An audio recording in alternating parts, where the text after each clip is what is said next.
Hello and good morning all of you. स्वागत आहे तुमचं मेगाबिट एज्युकेशनच्या यूट्यूब चॅनलवर. चला बघूया आजचे व्होकॅब्युलरीचे words, one word substitution, misspelled word आणि इडियम्स अँड फ्रेजेस.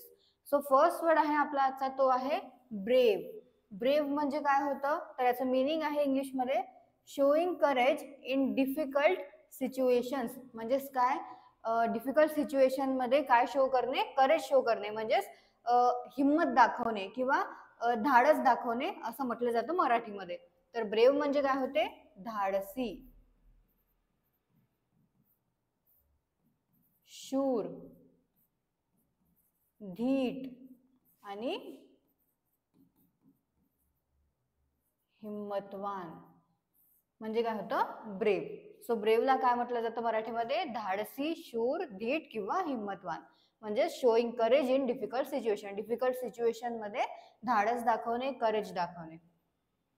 सो याचे सिनोनिम आहे करेजियस आणि बोल्ड आणि अँटोनिम आहे कॉवर्डली. ओके, सो यूज बघून घेऊया आपण सेंटेन्स मध्ये कसा करण्यात आलेला आहे ब्रेवचा. तर सेंटेन्स काय आहे, the soldier was brave in the face of danger. तर धोक्याचा सामना करताना सैनिक धाडसी होता, असा या सेंटेन्सचा अर्थ होतो मराठीमध्ये. काय आहे, धोक्याचा सामना करताना सैनिक धाडसी होता. तर इथे ब्रेव म्हणजे धाडसी म्हणून यूज करण्यात आलेला आहे सोल्जर करता. सो नेक्स्ट वर्ड बघूया. नेक्स्ट वर्ड काय आहे, रॅपिड. रॅपिडचं मीनिंग काय होतं, व्हेरी फास्ट ऑर क्विक. म्हणजेच काय होतं मराठीमध्ये, जलद किंवा वेगाने, वेगवान किंवा तत्काळ मध्ये. तर रॅपिड म्हणजे काय होते मराठीमध्ये, जलद, वेगवान आणि तत्काळ. ओके, सो याचे सिनोनिम काय आहेत, स्विफ्ट आणि स्पीडी आणि अँटोनिम काय आहे, स्लो. ओके, सो यूज बघून घेऊया सेंटेन्स मध्ये कसा करण्यात आलेला आहे रॅपिडला. The train was moving at a rapid pace. म्हणजे काय होतं, तर ट्रेन वेगाने जात होती, असा याचा अर्थ होतो मराठीमध्ये या सेंटेन्सचा, ट्रेन वेगाने जात होती. ओके, नेक्स्ट बघूया. नेक्स्ट वर्ड आहे जेनरस, GENEROUS. जेनरसचं काय मिनिंग आहे, तर willing to give or share. Willing to give or share म्हणजे जो दानशूर असतो, जो जास्त दानपुण्य करत असतो, जो मनाचा खूप थोर असतो, त्याला काय म्हटलं जातं, जेनरस. सो जेनरस म्हणजे काय होते, उदार, दानशूर किंवा थोर मनाचा, निस्वार्थी.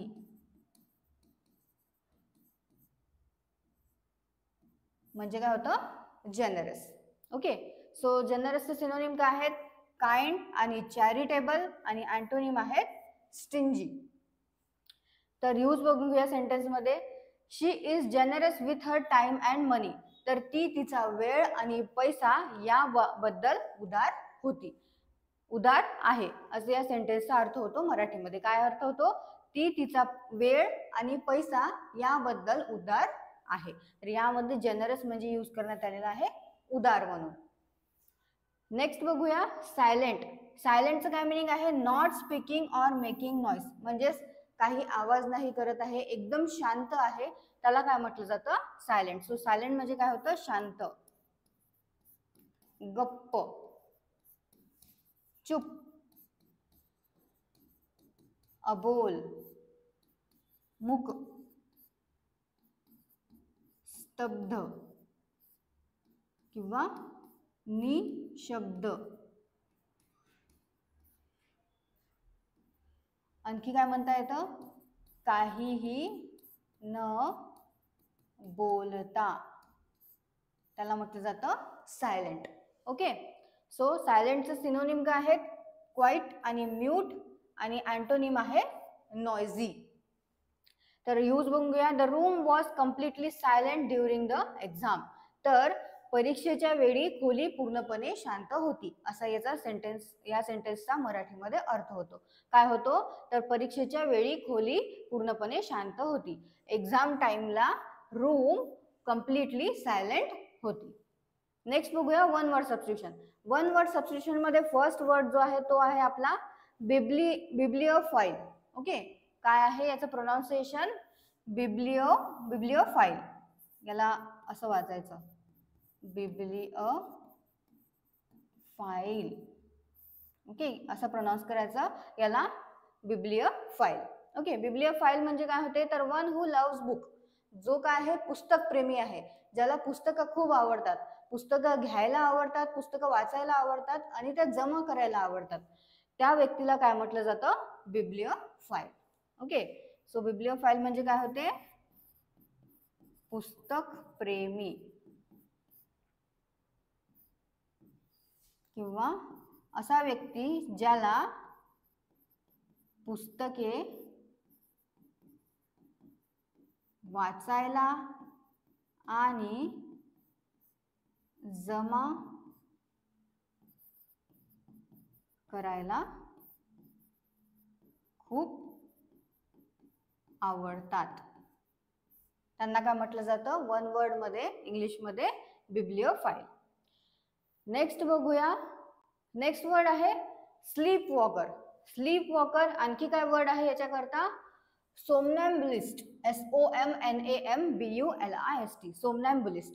सो स्लीप वॉकर आणि सोमनॅम्बुलिस्ट म्हणजे काय होते? A person who walks in sleep, म्हणजे जो झोपेत चालतो त्याला काय म्हटलं जातं? स्लीप वॉकर वन वर्ड मध्ये किंवा सोमनॅम्बुलिस्ट. तर त्याला म्हटलं जातं झोपेत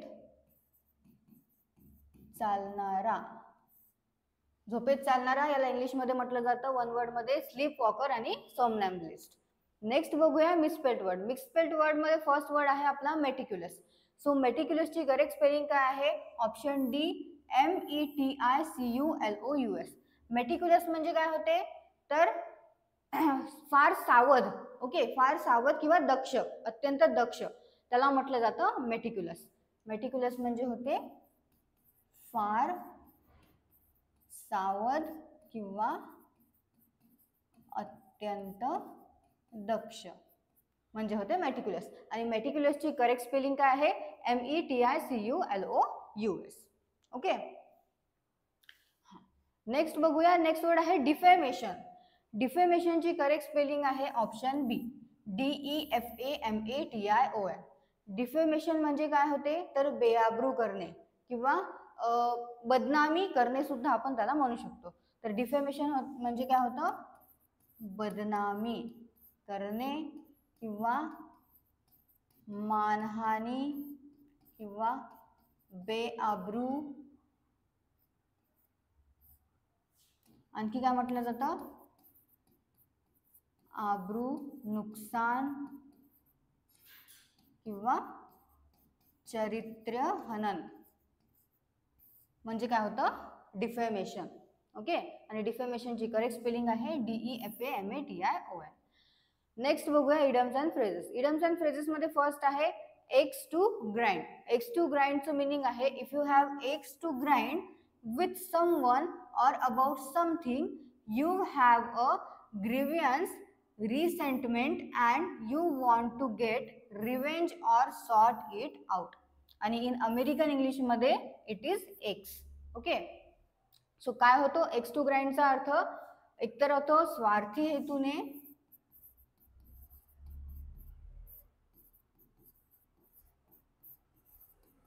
काहीतरी करणे, मतलब असणे किंवा म्हटलं जातं नाराजी असणे किंवा तक्रार असणे म्हणजे काय होतं? Axe to grind. तर काय होतो अर्थ?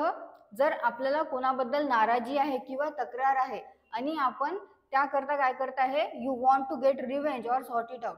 तर आपण त्याचा रिव्हेंज घेत आहे किंवा आपल्याला तो सॉर्ट आउट करायचा आहे, त्याला काय म्हटलं जातं? Axe to grind. म्हणजेच एकतर स्वार्थी हेतूने काहीतरी करणे किंवा मतलब असणे, नाराजी असणे किंवा तक्रार असणे, त्याला म्हटलं जातं axe to grind. If you have an axe to grind with someone or about something, तर कोणाबद्दल किंवा कोणाच्या बद्दल तर you have a grievance resentment म्हणजेच नाराजी किंवा तक्रार आहे कोणाबद्दल, तर काय होतं, you want to get revenge, एकतर आपल्याला रिव्हेंज घ्यावं वाटतं किंवा काय करावं वाटतं, तो सॉर्ट आउट करायला वाटतं, त्याला काय म्हटलं जातं, axe to grind. Okay, axe to grind म्हणजे काय होतं मग, स्वार्थी हेतूने काहीतरी करणे, मतलब असणे, नाराजी असणे किंवा तक्रार असणे. नेक्स्ट बघूया, bark is worse than one's bite. Bark is worse than one's bite म्हणजे काय होते, someone whose bark is worse than their bite may well get angry and shout but doesn't take action. जसं हिंदीमध्ये एक म्हण आहे, जो गरजते है वो बरसते नाही, तर तेच सेम इथे फिट होतं. त्याला काय म्हटलं जातं की बघा, एखाद्या व्यक्तीची बोलण्याची किंवा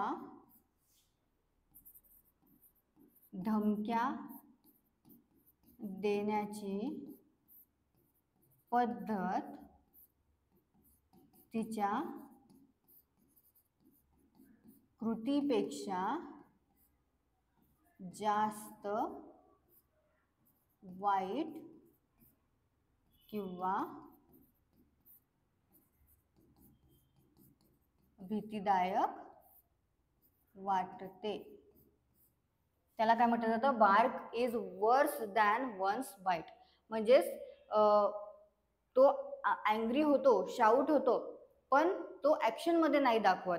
म्हणजेच एखादा व्यक्ती जो आहे त्याची बोलण्याची किंवा धमक्या देण्याची अशी पद्धत असते की तो जो कृती करतो त्या कृतीपेक्षाही जास्त वाईट आपल्याला कशाचं वाटतं, त्याचा बोलण्याचं किंवा धमकी देण्याचं. तर त्याचा अर्थ काय होतो इंग्लिशमध्ये, bark is worse than one's bite. Okay, म्हणजेच someone whose mark is worse than their bite may well get angry and shout but doesn't take action. म्हणजेच तो अँग्री होईल, शाउट करेल आपल्यावर, पण ऍक्शन घेणार नाही. म्हणजेच जो गरजते है वो बरसते नाही, अशाच टाईपचं. ओके, सो हे आहेत आपले आजचे इडम्स अँड फ्रेजेस. मिसस्पेल्ड वर्ड सुद्धा पाहिलेले, त्यामधलं आपलं होतं फर्स्ट मेटिक्युलस. मेटिक्युलस म्हणजे होते फार सावध, अत्यंत दक्ष. डिफेमेशन म्हणजे काय होते, बदनामी, मानहानी, बेआबरू, आबरू नुकसान किंवा चरित्रहनन. आणि डिफेमेशनची करेक्ट स्पेलिंग आहे DEFAMATION. वन वर्ड सबस्टिट्यूशन मध्ये आपण पाहिलेलं आहे स्लीप वॉकर आणि सोमनॅम्बुलिस्ट. म्हणजे काय होतो, जो झोपेत चालतो त्याला वन वर्ड मध्ये काय म्हटलं जातं इंग्लिशमध्ये, स्लीप वॉकर किंवा सोमनॅम्बुलिस्ट.